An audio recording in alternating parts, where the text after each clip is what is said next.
right. We are delighted to have the presidential candidate and independent senator from Vermont, Bernie Sanders, is with us, as he has been many times on our show, never under such circumstances.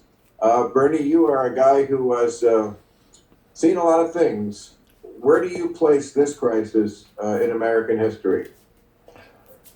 Never in my lifetime, Bill. What we're looking at now is absolutely unprecedented.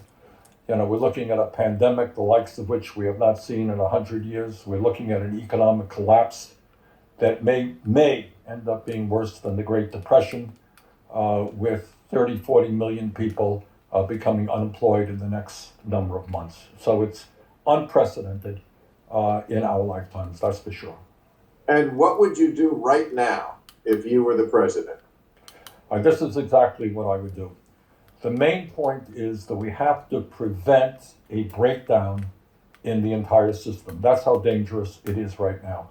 It is much easier to maintain the system than to fix it after it is broken. What does that mean? From an economic point of view, it means that we tell every worker in America, you will continue to get your paycheck. We know you're not working, we know you're at home, you know your business that you're working for is not functioning. But guess what? We're going to do what the UK is doing, what Denmark is doing, what Norway is doing, what France is doing. You will continue to receive 100% of your paycheck. Number two, what we have got to do is guarantee that all people in America during the crisis get the health care they need without out-of-pocket expense. It is pretty crazy to say to people, as the last stimulus package did, that you can get your coronavirus tests, government pays for that, but if you're sick and go to the hospital, you have to pay for that out of your own pocket. Number three, what we have to do is protect our healthcare system right now. We need to use the Defense Production Act to tell the private sector, who will be well compensated, they must produce the masks, the gowns, the gloves, the ventilators that the healthcare system requires. Also, if we're ever going to get back to normal, we're going to need a new level of testing that we have never seen before. And I think we can do it, but we have to invest in it so that it says to Bill Maher, Bill, you have been tested right now instantaneously. You are not spreading the virus. You are not going to be susceptible to the virus. You can go into a work environment with other people who are clean as well. So we need to invest very heavily in testing. We also need to provide substantial help to federal, to state and local governments because they are running out of money. We have helped them in the last stimulus package. We've got to do more in the next stimulus package, which we are working on right now, because if the cops are not being paid, the EMT people are not being paid, you're going to have a breakdown in the system. And we have also got to protect working families all over this country who cannot afford right now to pay their rent, their mortgages, their student loans, their auto loans, and so forth, and put a freeze on those type of payments. So bottom line is, Bill, in my view, we are in an unprecedented moment in American history. We have got to act in an unprecedented way, and I am working with other senators and members of Congress on what will be an unprecedented piece of legislation to try to save this country in such a difficult moment. Okay, I mean, you mentioned getting 100% of your paycheck. The criticism of you has often been that you are promising money that the government could not possibly come up with. How long can the government do that? How can we just keep printing money? Isn't that a recipe for economic disaster down the road?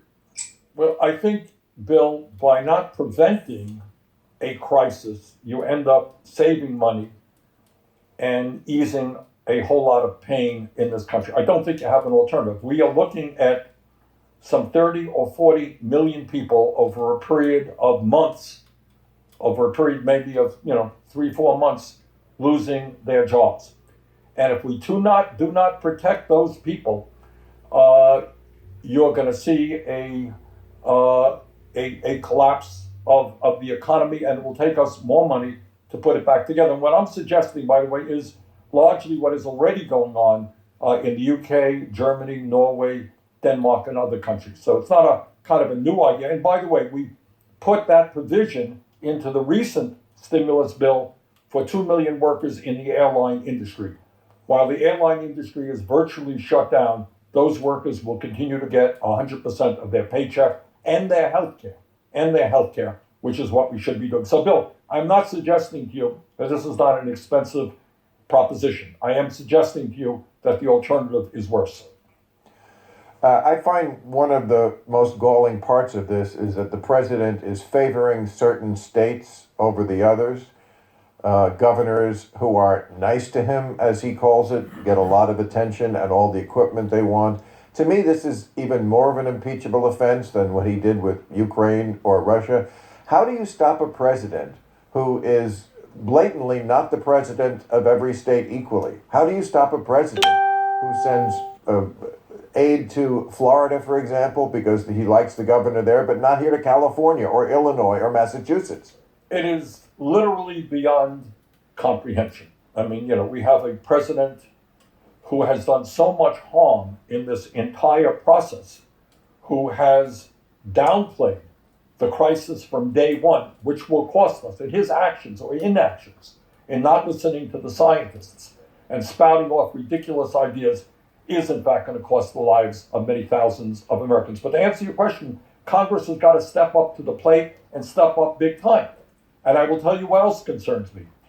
The worst part of this $2 trillion stimulus package that was passed last week, and I voted for it, but the worst part of it was $500 billion going to the president to allocate to corporate America with nowhere near the kind of strings attached and accountability that should have been required. And now he is saying, hey, I don't really care about accountability at all. I'll do what I want. And to pick up on your point, if you think that during a campaign, you're not going to see a lot of money from the Trump administration going to battleground states, to Pennsylvania, Michigan, Wisconsin, Florida, you would be grossly underestimating the venality of this president. So these are issues we're going to have to stay on and work very hard to correct. Okay. So during the campaign, you and your rivals debated many times who has the better health care plan.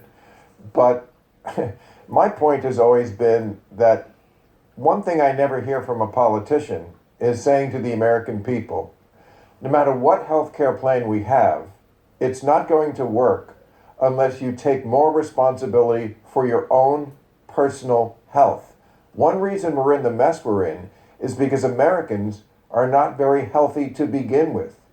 I know this is under the category of never going to happen, but if I was president, I would institute a Manhattan Project for getting our immune systems in better shape.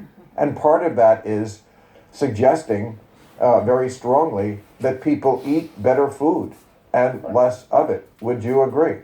Absolutely. I mean, this is exactly what the federal government should be doing, what the Surgeon General should be doing. Look, in the long run, I mean, as you know, we have seen a decline in life expectancy, I think, for 3 out of the last 4 years. Major crises with diabetes, with obesity, with opioid addiction, with alcoholism, with suicide. I mean, we have many, many problems. And one of the areas that concerns me very much is you have the food industry selling absolute garbage to kids with all kinds of sugar and everything else in it. So what we need is a government to work hard in terms of disease prevention. It's not just food. It is exercise. It is doing a lot better in terms of mental health than we do right now. So disease prevention is obviously the way to create a happier, more fulfilled society, and also to save a hell of a lot of money if we don't have to deal with diabetes and obesity and heart disease and all of the illnesses caused by poor diets and other things. Well, I'm glad to hear you say that. All right, last question. It's a question I've asked other candidates before.